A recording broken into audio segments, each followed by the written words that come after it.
important intangible that I can think of is the soft power, the diplomacy. How you use your various elements to influence people outside your country. How you project the right image of the nation. How you bring them to understand you better, to understand your requirements better. And all this, all elements of national power that I have listed, they all are interrelated. They don't work independently. We all have to put them all together. But historically, what we have seen and what we are seeing in the recent past, what is happening currently in the world, we must understand that military power stands as the ultimate arbiter of the national power. Anybody who can be very economically sound but cannot be secure. We have the example of our own country. We plus China, I think we control almost 60% of the world GDP at one time. But that didn't stop us from getting captured and colonized. So any one of these powers are very important. But finally, what is required is a very robust military. Because if you don't have a robust military, you can be subjugated by anybody. Venezuela, Iraq is one of the examples, some of the examples that we have. And what does military power do? It will protect your economic activities. It will give you the freedom. It will secure the technological infrastructure that you have. And also, it will give credibility to your diplomacy, the soft power that I talked about. If I can put together all strategies, all instruments of national power will take you nowhere if you do not have a strong military power. So that becomes an absolute necessity. And, it is the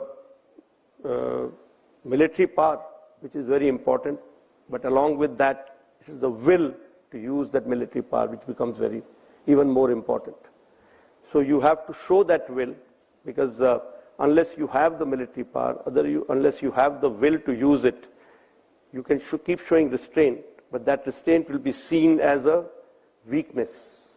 It's only when you're strong enough and you show restraint that it is seen as capability. That there's that Kabir का दोहा है कि क्षमा शोभती उस भुजंग को जिसके पास गरल हो उसका क्या जो दंतहीन विषरहित विनीत सरल हो.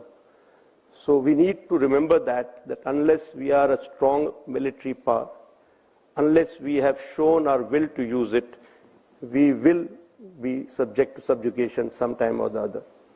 It is not good enough to be a strong economy. ಗ್ರಾಮಗಳು ತಮ್ಮ ಅಭಿವೃದ್ಧಿಯ ದಿಕ್ಕನ್ನು ಈಗ ತಾವೇ ನಿರ್ಧರಿಸುತ್ತವೆ. ಅಭಿವೃದ್ಧಿಪಡಿಸಿದ ಗ್ರಾಮ ಪಂಚಾಯತ್ ಯೋಜನೆಗಳ ಮೂಲಕ ಈ ಯೋಜನೆ You know what to do with it in terms of military. So,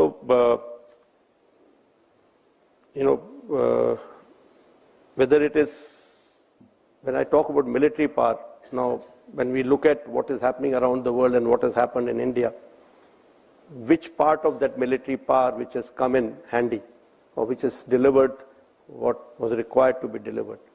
I think I don't have to name it. It is air power. And it becomes very important that we focus our attention towards this part of the military in case we want to be, a force to be reckoned with. Whether it is, getting people out of conflict zone, like we did it in Sudan, or whether it is,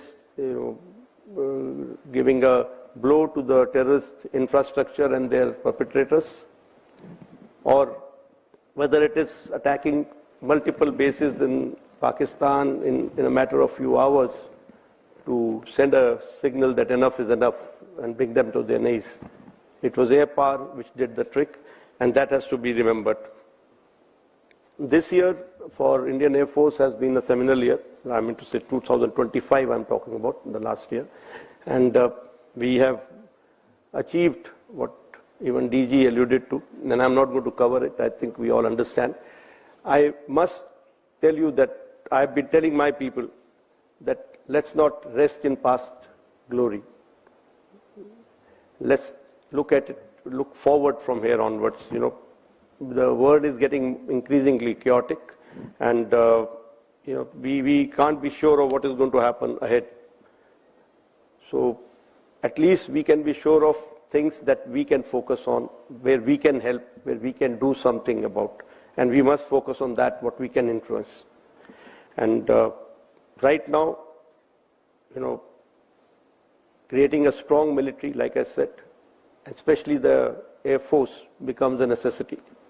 And it will ensure that we are, this is a requirement if we have to take a flight towards Vikasit Bharat of 2047.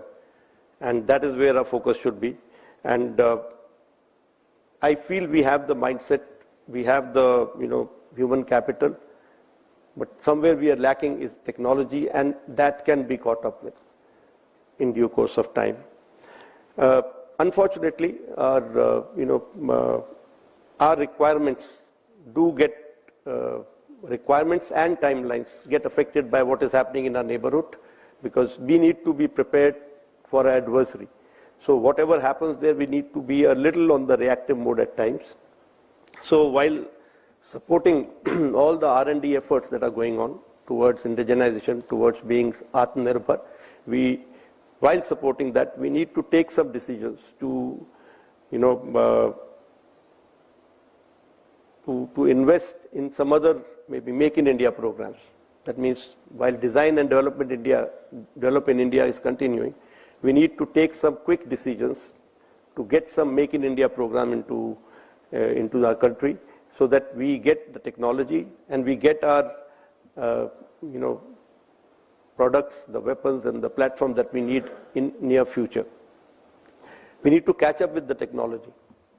So to catch up with the next generation, we need to join hands with some other country, because maybe we can do it alone, but it will take longer. And world over, it is happening.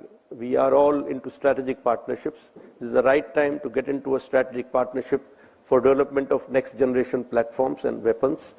Something on the lines of what decision we have taken for the engine, the engine for the future aircraft. So drones, another area which we have been talking about. They're transitioning from their simple support secondary roles to very complex roles now.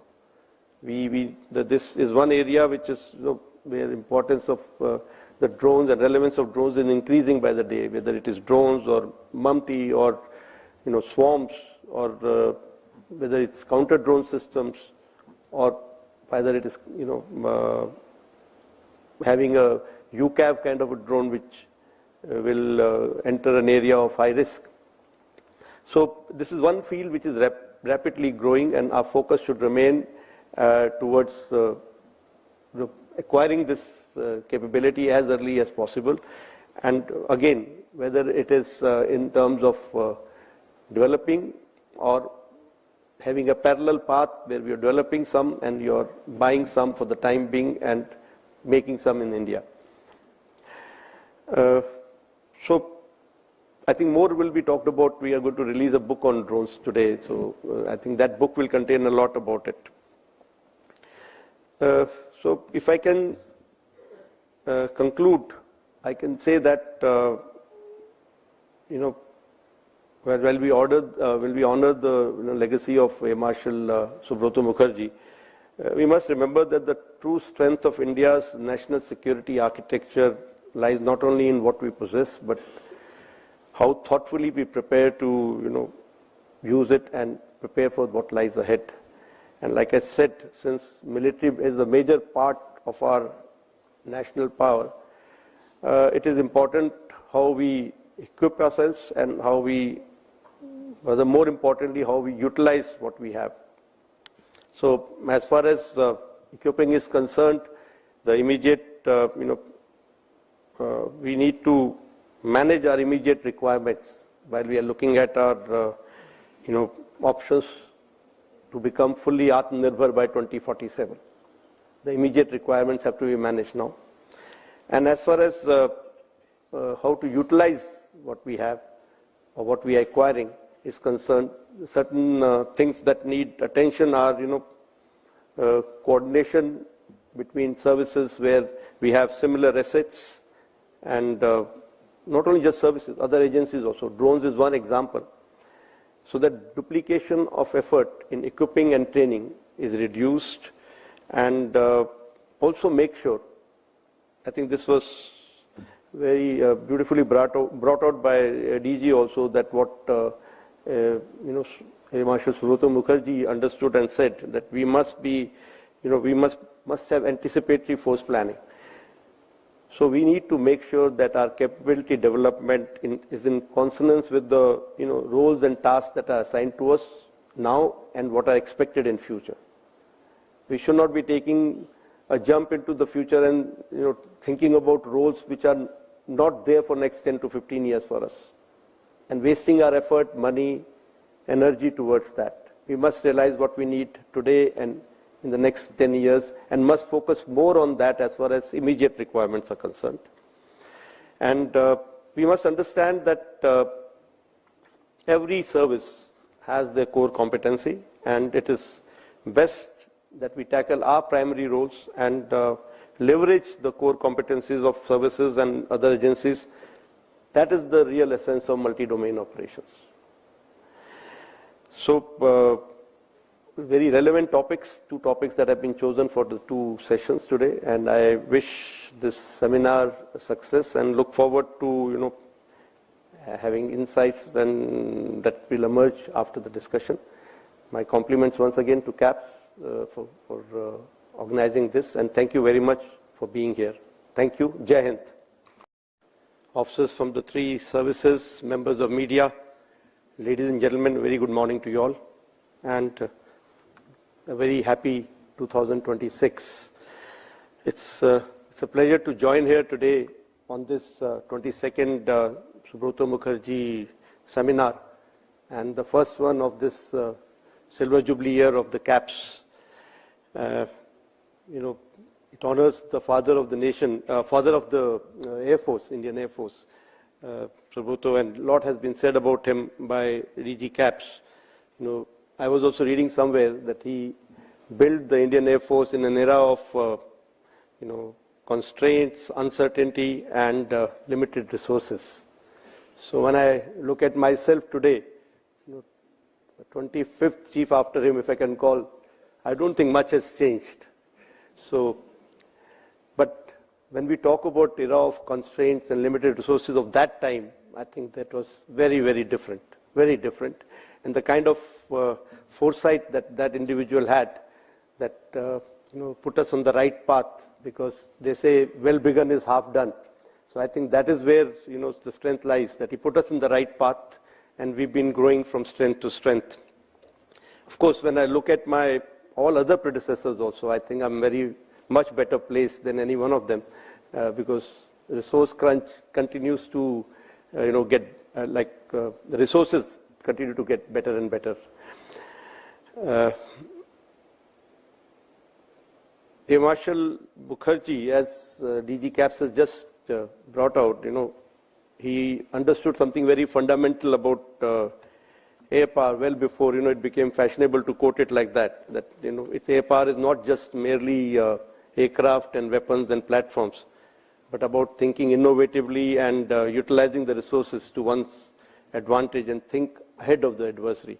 And that is something that we need to continue remembering and following. And befitting that, I think this seminar, which is to honor that individual, is looking, it's covering a topic which is well beyond these platforms and weapons and all, and looking at national security as a whole. These seminars, they are good for where year after year, we or months after months, when we talk about other seminars also, we bring together the operational expertise, the academic rigor, and the strategic foresight together, and I congratulate CAPS for this,